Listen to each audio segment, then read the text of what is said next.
The rain fell on Chicago with a dreary, monotonous persistence, washing the color from the autumn streets until everything looked like a faded photograph. Inside his cramped third-floor apartment, which doubled as an office, Thomas Reed stared at the blinking cursor on his screen. The headline read, "10 Best Pumpkin Spice Lattes You Have to Try This Fall." It was soul-crushing work. At 34, he'd imagined himself uncovering corruption, giving a voice to the voiceless. Instead, he was a glorified listicle writer for a website that prized clicks over content. A heavy thud outside his door broke the quiet drone of the rain and his own self-pity. He wasn't expecting a package. Peering through the peephole, he saw nothing but the dimly lit, empty hallway. He opened the door to find a plain, brown cardboard box on his doormat.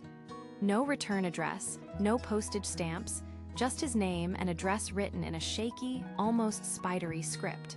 He carried it inside, the damp cardboard cold against his fingers. It felt heavy, dense with secrets. He sliced it open with a kitchen knife. The smell hit him first, the dry, dusty scent of old paper and slow decay. The box was packed tight with yellow documents, bound in twine. At the top was a brittle manila folder with the words Diocese of St. Elijah Havenwood written in the same shaky hand. Havenwood. The name meant nothing to him. He pulled out the first stack of papers. They were invoices and purchase ledgers, dating from the late 1960s to the early 1970s. The letterhead was official, embossed with the seal of the diocese. He scanned the entries, his journalistic curiosity piqued despite himself. October 1968, 50 pounds flour, 200 pounds sugar, 50 pounds butter. November 1968, 10 sides of beef, 200 chickens, 100 gallons milk. The lists went on, month after month, year after year. The sheer volume of food was staggering, enough to feed a small army. This must have been a large operation, he thought, likely an orphanage or a school. He dug deeper into the box. Beneath the ledgers was another set of folders, these a different color, a morbid shade of gray. The first one he opened was a single sheet of paper, a carbon copy of an official document. Coroner's report, it read. Name, Jonathan Mills. Age, 7. Date of death, October 12, 1968. Thomas felt a chill creep up his spine that had nothing to do with the autumn draft. He read the finding, cause of death. Complications arising from severe malnutrition. Malnutrition? He frowned, flipping back to the October 1968 ledger. Hundreds of pounds of flour, beef, milk. It made no sense. It had to be a clerical error, a misfiled report. He opened the next gray folder. Name, Sarah Jenkins. Age, 9. Date of death, October 29, 1968. Cause of death, severe malnutrition. Then another, and another. Michael, age 6. Emily, age 8. David, age 5, all from the same orphanage, all dead from starvation. The dates on the death certificates corresponded perfectly with the months of abundant food purchases. The room grew colder, the sound of the rain against the windowpane like mocking laughter. He spent the next 3 hours laying the documents out across his floor, a grim mosaic of plenty and privation. On one side, the detailed records of a full, overflowing larder. On the other, the stark, clinical reports of children wasting away. His hands trembled slightly as he began to count the gray folders. He lined them up in neat, horrifying rows, his heart pounding a slow, heavy rhythm against his ribs. The pile grew, a monument to a silent, forgotten tragedy. When he finished, he counted them again, praying he was wrong. The number was unshakable. 93. 93 children had starved to death while the cellars of the St. Elijah Orphanage were, according to its own records, full of food. The pumpkin spice article was forgotten. The clicks, the deadlines, the triviality of his life's work, it all evaporated. There was only the number 93 and a single burning question that now consumed him. Why? He walked to the window, staring down at the glistening, indifferent city. He was no longer a listicle writer. He was the only person, it seemed, who held the evidence of an impossible crime. He turned back to the room, to the silent testimony of the dead, and knew he was going to Havenwood. The drive to Havenwood was a gradual descent into isolation.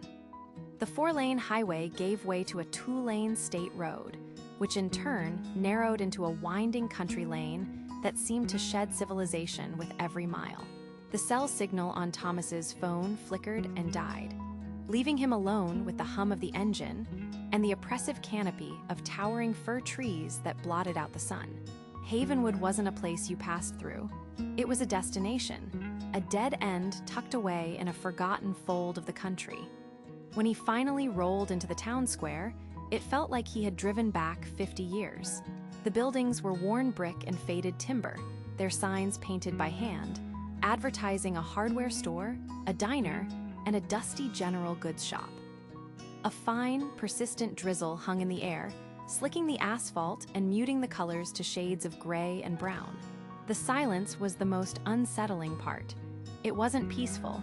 It was heavy, weighted with unspoken history. His first stop was the address listed for St. Elijah's.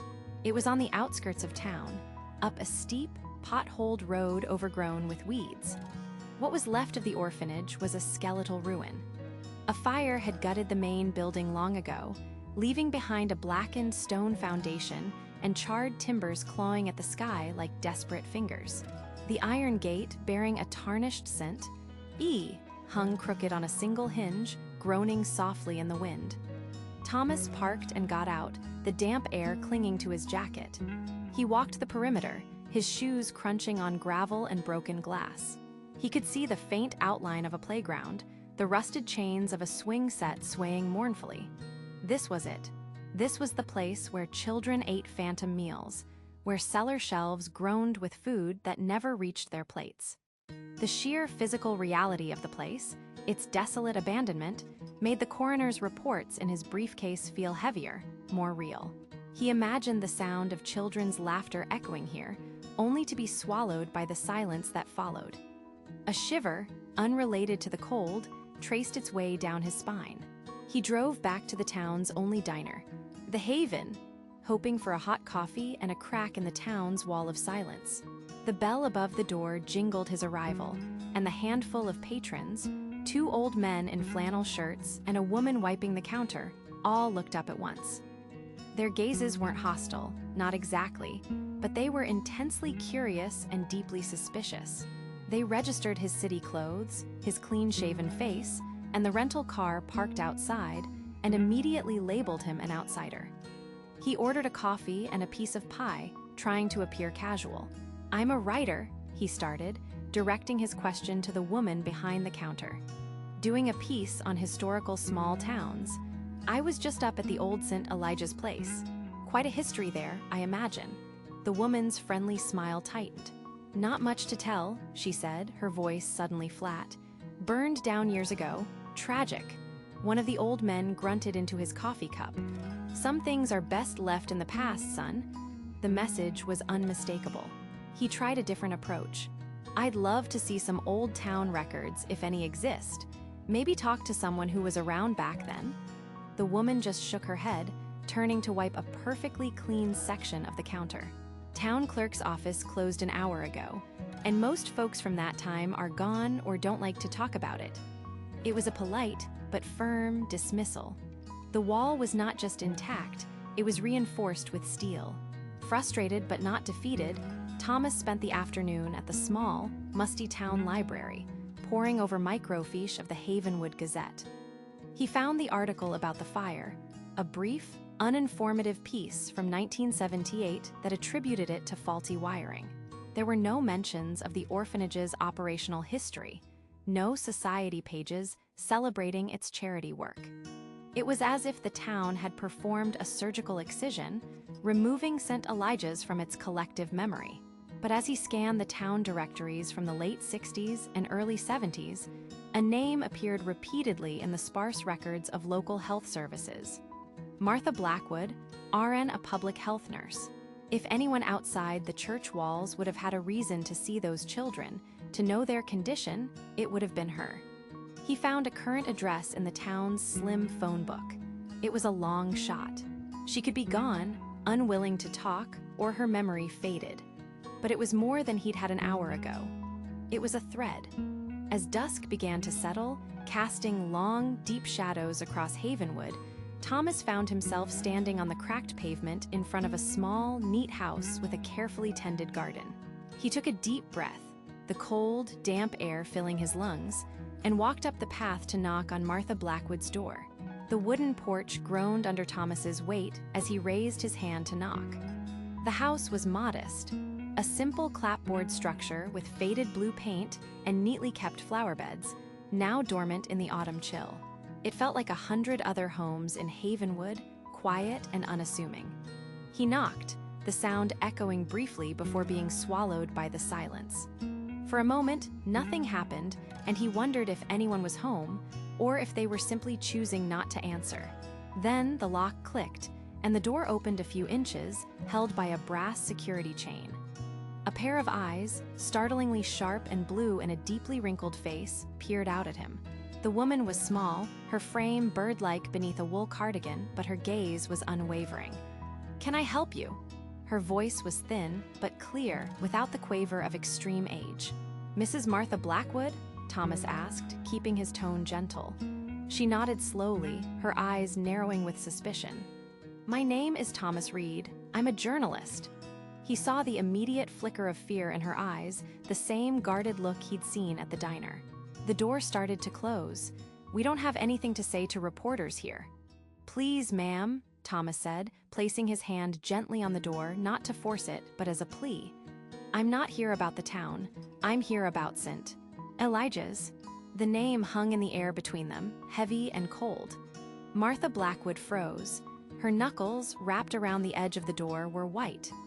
"That was a long time ago," she whispered, her gaze darting past him to the empty street, as if expecting to see someone watching. "I know," Thomas said, his voice low and sincere. "I received some documents, records, from the orphanage." He decided against mentioning the coroner's reports just yet. "Your name was in the public health registry for that period. I was hoping you could just help me understand what it was like." He saw her hesitation and pressed on. 93 children, Mrs. Blackwood. They don't have a voice anymore. I'm not looking for a sensational story. I'm looking for the truth." Her sharp blue eyes studied his face, searching for guile or deceit. Thomas held her gaze, letting his genuine exhaustion and determination show. For a long, tense minute, she said nothing. Then, with a weary sigh that seemed to carry the weight of decades, she unlatched the chain. "Come in," she said, her voice barely a whisper. "But don't you be stirring up trouble I can't handle." The air inside was warm, smelling of dried lavender and old books. The small living room was immaculate, filled with dark wood furniture and crocheted doilies. Photographs of children and grandchildren smiled from every surface. She led him to a floral armchair and sat opposite him on a stiff-backed sofa, her hands clasped tightly in her lap. "What do you want to know?" she asked, though she looked as if she already regretted her decision. "You were a nurse," Thomas began. "Did you make rounds at the orphanage?" She nodded. "Once a week. Sometimes more if there was an outbreak of flu or measles. My job was to check on the children's health, report back to the county." "And what did you see?" Martha looked down at her hands, her fingers twisting together. "I saw quiet children," she said, her voice distant. "Too quiet. A building with that many young ones should be a symphony of noise. Laughter, shouting, crying. But St. Elijah's, it was quiet as a graveyard. The children were listless, pale. They had these hollow, old eyes. They didn't have the energy to play, let alone cause trouble." Her words painted a bleak picture that mirrored the stark, black and white coroner's reports. "Did you know they weren't getting enough food?" Thomas asked softly. This time, fear flashed across her face again, raw and immediate. "You have to understand," she said, her voice dropping lower. "Father Michael ran that place. He wasn't just a priest, he was the authority. In Havenwood, his word was as good as law. People respected him, they feared him." "Did you talk to him about the children?" "Of course I did." The sudden fire in her voice surprised him. "I wasn't blind. I told him they were wasting away. I told him they needed more food, proper nutrition. I saw the signs of scurvy, of rickets. I documented it in my official reports. She paused, a bitter look on her face. Those reports went nowhere. He had friends in the county office. Everything was handled. What did he say when you confronted him?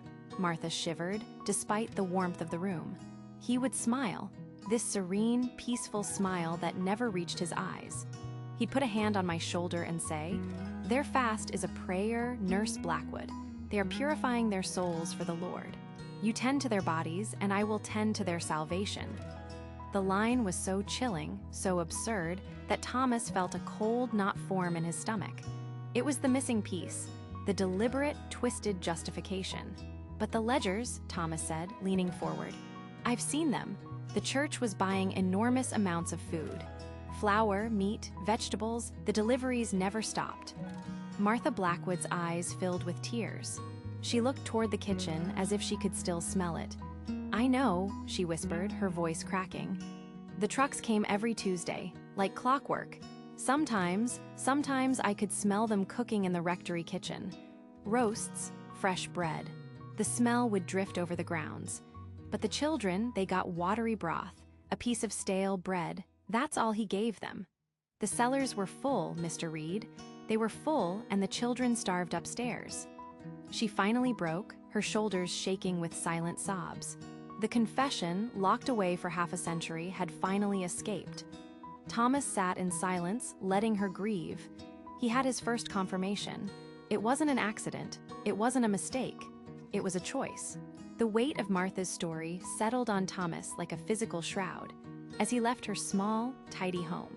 The afternoon sun had lost its warmth, and a sharp, biting wind whipped down the empty streets of Havenwood, heralding an early autumn chill. Her words echoed in his mind, purifying their souls. It wasn't just negligence. It was an ideology. To understand the why, he had to understand the man who created it, Father Michael. His first instinct was the church itself, the imposing stone structure of St. Jude's that dominated the town square. But he knew it would be a dead end. A direct approach would only meet a wall of defensive bureaucracy, the same institutional stonewalling that had likely allowed this to happen in the first place. He needed a back door, a perspective from someone who had seen the priest not just as a figurehead, but as a man. He returned to the town library, the scent of aging paper a familiar comfort. He bypassed the official town histories and went straight for the microfiche archives of the Havenwood Chronicle. For hours, he scrolled through grainy images of town fairs, council meetings, and school plays from the late 1960s and early 70s. He was looking for a name, any name, consistently linked to Father Michael outside of the orphanage. He found it in a 1971 article about the church's annual fall festival. A photo showed a stern, unsmiling Father Michael standing beside a group of altar boys. The caption listed their names. One of them, Jacob Miller, was a name he'd seen on a sign earlier, Miller's Hardware and Supply. The hardware store was a relic of a different era, its wooden floors creaking under Thomas's feet. The air smelled of sawdust, oil, and rust. Behind the counter stood a man in his late 50s, his face etched with the quiet resignation Thomas was beginning to recognize as a Havenwood trademark. He had a solid build and hands that looked like they'd spent a lifetime fixing things. "Can I help you?" Jacob Miller asked, his voice low and gravelly. "Mr. Miller, my name is Thomas Reed. I'm a writer, researching a piece on the history of small towns in this region." It was a half-truth, but a necessary one. "I came across your name in an old edition of the Chronicle. It said you were an altar boy at St. Jude's." Jacob's posture stiffened instantly. The friendly shopkeeper facade fell away, replaced by the familiar mask of guarded suspicion. "That was a long time ago. Don't have much to say about it." "I understand," Thomas said, keeping his tone gentle. "I'm particularly interested in the figures who shaped the community back then. Father Michael, for instance. He seems to have been a very influential man."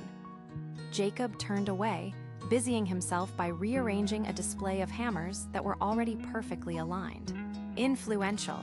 Yeah, that's one word for it." Thomas sensed a crack. He leaned against the counter, not as an interrogator, but as a listener. It must have been difficult, after the fire, after everything with St. Elijah's. That got Jacob's attention. He stopped moving and looked at Thomas, his eyes searching. "What do you know about St. Elijah's?" "I know what the records say," Thomas replied honestly. "And I know they don't tell the whole story. I spoke with Martha Blackwood." At the mention of Martha's name, something in Jacob's expression softened, a flicker of shared history, of shared trauma. He let out a long, slow breath, a sound of surrender. "So you know," he said, more to himself than to Thomas. He gestured to a pair of old wooden stools in the corner. "Might as well sit." For the next hour, Jacob spoke. He described Father Michael not as a simple monster, but as something far more complex and terrifying. "He was captivating," Jacob began, his gaze fixed on a distant point beyond the dusty windows. "When he gave a sermon, the whole church was silent. You felt like God himself was speaking through him.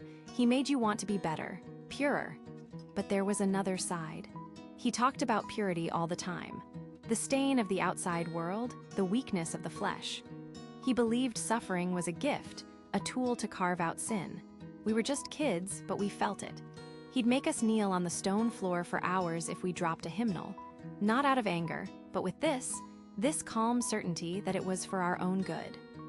Jacob described an inner circle within the church, a handful of parishioners who clung to the priest's every word. They were the ones who managed the orphanage's donations, who controlled access, who enforced his will. They were like his disciples.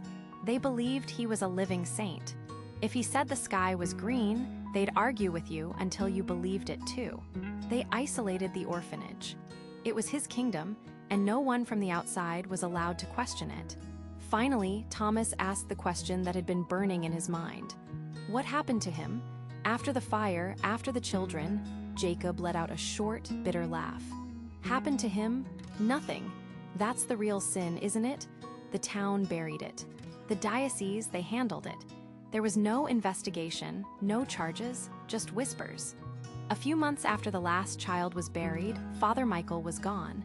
The bishop came, gave a speech about healing and moving forward. He leaned in, his voice dropping to a conspiratorial whisper. "I heard from my uncle, who was on the town council, that the diocese just moved him. Transferred him to a parish out west, somewhere in Oregon. Swept it all right under the rug." The drive out of Havenwood was a silent, gray affair. The vast Montana sky, which had seemed so oppressive and empty, now felt like a familiar weight in his rearview mirror. Thomas watched the town's water tower shrink into a silver speck, a final, lonely monument to the secrets it kept. Jacob Miller's words echoed in his mind, not as a conclusion, but as a key turning in a much larger, more rusted lock. They sent him to Oregon. It was a simple sentence that had transformed his investigation from an archaeological dig into a manhunt. The landscape shifted slowly, then all at once. The golden, windswept plains of eastern Montana gave way to the rugged peaks of the Rockies, and finally descended into the damp, green embrace of the Pacific Northwest. The air grew thick with the smell of pine and rain-soaked earth. Portland, Oregon, was a world away from Havenwood. It was a city of bridges and bicycles, of vibrant street art and the constant, gentle hiss of rain on pavement. It felt alive, chaotic, and indifferent. Here, no one would look at him twice. The anonymity was both a comfort and a new kind of challenge. His target was a severe, gray stone building downtown, the headquarters of the Archdiocese of Portland. It stood as a bastion of quiet authority amidst the city's modern hum, its Gothic-inspired architecture a declaration of permanence and tradition. Thomas felt a familiar knot tighten in his stomach. This was the heart of the machine that had, according to Jacob, protected Father Michael. He walked in, his footsteps echoing on the polished marble floor. The air was cool and smelled of old paper and beeswax. A polite, middle-aged woman sat behind a thick wooden desk, her smile practiced and unreadable. "Can I help you?" she asked, her voice soft. "Yes, I hope so," Thomas began, keeping his tone even and professional. "My name is Thomas Reed. I'm a journalist working on a historical piece about the church's outreach programs in the late 20th century. I'm trying to track the career path of a specific priest who was transferred into this archdiocese from Montana in the late 1980s. A Father Michael. He watched her face for any flicker of recognition, but there was none. She typed the name into her computer, her expression placid. "Michael," she murmured, "do you have a last name?" "No, unfortunately. Just Father Michael. He was the head of the St. Elijah's Orphanage in Havenwood, Montana, before the transfer." At the mention of St. Elijah's, her fingers paused for a fraction of a second. It was almost imperceptible, but it was there. Her eyes lifted from the screen, and the polite smile became a carefully constructed wall. "I see. Personnel files of that age are not typically digitized, and in any case, they are confidential." "I understand that," Thomas said, pressing gently. "But this is for a historical record. I'm not looking for personal details, just his parish assignment after he arrived here. It would be a matter of public record at the time, wouldn't it?" "The Archdiocese has policies to protect the privacy of its clergy, past and present," she said, her voice losing its warmth. "If you'd like to submit a formal inquiry in writing, you may do so. It will be reviewed by the appropriate department." He knew what that meant. A formal inquiry would be buried in paperwork, delayed, and ultimately denied. It was a bureaucratic dead end, and they both knew it. This was the institutional stonewall he'd expected. "Is there a records administrator I could speak with, or a historian?" "They would tell you the same thing, Mr. Reed. Our policies are quite clear." Her smile was gone now, replaced by a firm, unwavering neutrality. She was a gatekeeper, and the gate was closed. Defeated, Thomas thanked her and walked back out into the drizzling Portland rain. The brief encounter had confirmed his worst fears. This wasn't a passive cover-up, a simple forgetting of a dark chapter from 30 years ago. It was active. The moment he'd mentioned St. Elijah's, the shields had gone up. The institution remembered, and it was still protecting the man at the center of the horror. He found a small coffee shop across the street, taking a seat by the window where he could see the imposing archdiocese building. He was no longer just investigating a dead priest's sins in a forgotten town. He was confronting a living, breathing entity with centuries of practice in managing its secrets. They hadn't just moved Father Michael. They had absorbed him, hidden him within their vast network, and they would fight to keep him hidden. He pulled out his notebook. On a fresh page, he wrote, "Father Michael, Oregon." It was a vast, sprawling state. The official door was locked, which meant he would have to find a window or kick down a back door. The glass doors of the Archdiocese building slid shut behind Thomas, sealing him out into the cool, damp air of downtown Portland. The city's noise, the hiss of bus brakes, the distant clang of a streetcar, the murmur of pedestrians, felt muted as if he were hearing it from underwater. He stood on the pavement for a long moment, the polite, empty smile of the chancellor still burned into his mind. It wasn't a denial, it was a wall. Smooth, polished, and utterly impenetrable. They knew. They weren't just hiding a 30-year-old secret. They were actively guarding it right now. The frustration that had simmered inside the sterile office now boiled into a cold, hard anger. This was no longer just about Havenwood. The conspiracy hadn't died with the last child. It had metastasized, spreading through the very arteries of the institution, protected by men in clean suits in a city hundreds of miles away. He walked without direction, the light Oregon drizzle clinging to his jacket, mirroring the clammy unease that settled in his gut. He found himself in a small coffee shop, the air thick with the scent of roasted beans and burnt sugar. Huddled over a steaming cup, he stared out the window at the gray sky. Their strategy was clear: hide Michael in plain sight, then bury the records so deep that no one would ever find the trail. Trying to fight them on their own turf, with their own rules, was a fool's errand. He had to change his approach. He couldn't think like a journalist trying to find a man. He had to think like a bureaucrat trying to hide one. They wouldn't have sent a man like Father Michael to a prominent parish in Portland or Salem. That would be too risky, too visible. No, they would have sent him somewhere small. A quiet, forgotten town in the mountains or on the coast. A place where people kept to themselves and a new priest wouldn't make waves. A place where his past could be easily buried under the routine of Sunday services and community bake sales. With a new sense of purpose, Thomas paid for his coffee and headed for the Multnomah County Central Library. It was a grand, old building, a sanctuary of knowledge that felt a world away from the cold corporate feel of the archdiocese. He found a librarian, a woman with kind eyes and silver hair pinned in a neat bun, and explained what he needed. "I'm researching parish transitions in Oregon in the late 80s, he said, keeping his explanation vague. "I need to access newspaper archives on microfilm, specifically for smaller, rural papers, from, say, 1988 to 1991. The librarian led him to a quiet, dimly lit room filled with beige microfilm readers. The work was a soul-crushing grind. For 3 days, Thomas sat hunched over the glowing screen, the machine's low hum a constant drone in his ears. He scrolled through endless reels of film, his eyes burning from the strain. Page after page of small-town life flickered past. Ads for tractor dealerships, high school football scores, engagements, obituaries, grainy photos of county fairs and town council meetings. He learned the rhythms of a dozen different communities, their triumphs and tragedies laid bare in smudged ink. He felt a growing sense of hopelessness. Oregon was a big state with countless small towns. The chances of finding one specific name in this ocean of mundane history felt astronomically small. His back ached, and a tension headache pulsed at his temples. He was on his last reel for the day, a weekly paper called the Ethelgard Chronicle, serving a small logging community in the Cascade foothills. He was about to give up, to pack it in and admit defeat, when a small headline caught his eye. St. Jude's welcomes new leadership. His heart hammered against his ribs.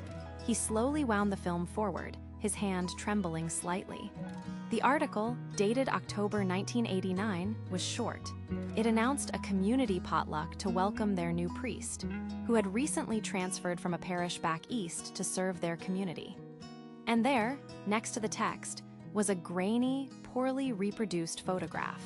A tall, gaunt man in a black cassock, standing with a group of parishioners. The quality was terrible, but there was no mistaking the man's features. The sharp jawline, the deep-set, intense eyes that seemed to burn with a cold fire, even in the faded black and white. It was the same hollowed-out piety Jacob had described, the same chilling certainty Martha had faced. The caption underneath read, "Father Michael greets his new flock." Ethelgard. The name felt like a revelation, a key turning in a lock that had been rusted shut for decades. He stared at the screen, a surge of adrenaline washing away his fatigue. He wasn't chasing a ghost anymore. The trail wasn't cold.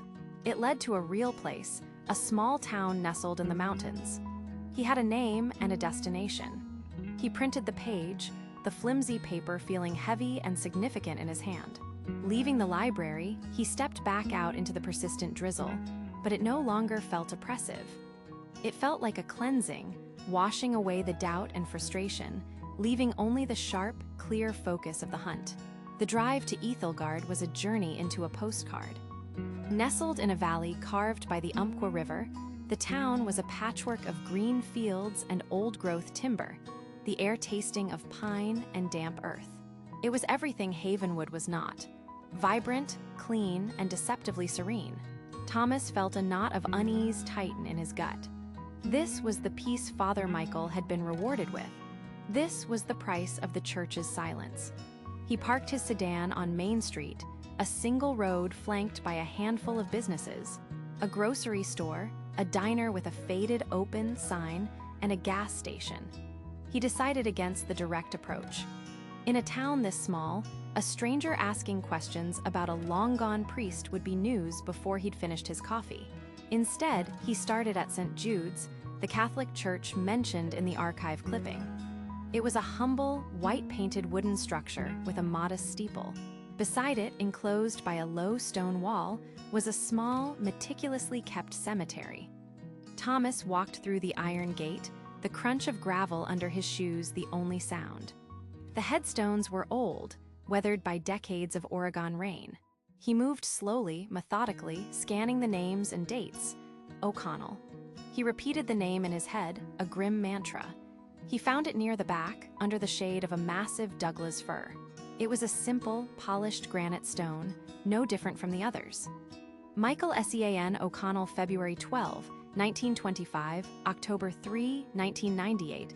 A faithful servant of the Lord Thomas stared at the inscription, a cold, quiet rage building inside him. There was no justice here, no confrontation, just a peaceful grave for a monster who had died in his sleep, his sins buried with him under a pious lie. He had lived out his life for nearly a decade in this tranquil valley, absolved not by God, but by the institution he served. The cover-up had been absolute. He took a picture of the headstone with his phone, the click echoing in the silence. The proof felt hollow, incomplete. He needed a voice, a memory from this place to connect the two ends of Michael's life. He found it in the diner. He ordered a black coffee and sat at the counter, listening to the gentle hum of local gossip. He eventually struck up a conversation with the waitress, a woman in her late 60s with kind eyes and a weary smile named Sarah. "Just passing through," Thomas said, inventing a story about researching his family tree. "My grandmother used to mention a Father Michael who served here back in the day. Late 80s, early 90s. Sarah's face softened with recognition. "Oh, Father Michael, of course. He came to us in '89, a very quiet man, very devout. He took over at St. Jude's after Father Thomas retired." "What was he like?" Thomas asked, trying to keep his voice neutral. "Intense," she said after a moment's thought, wiping down the counter. "His sermons were powerful, all about sacrifice, about how suffering brought you closer to God, purifying the soul of worldly attachments. Some found it a bit much, but most thought he was just very old-fashioned. He never talked about where he came from before Ethelgard. We all figured he had a quiet life somewhere back east." Thomas's blood ran cold. The same words, the same ideology. It hadn't been a monstrous aberration.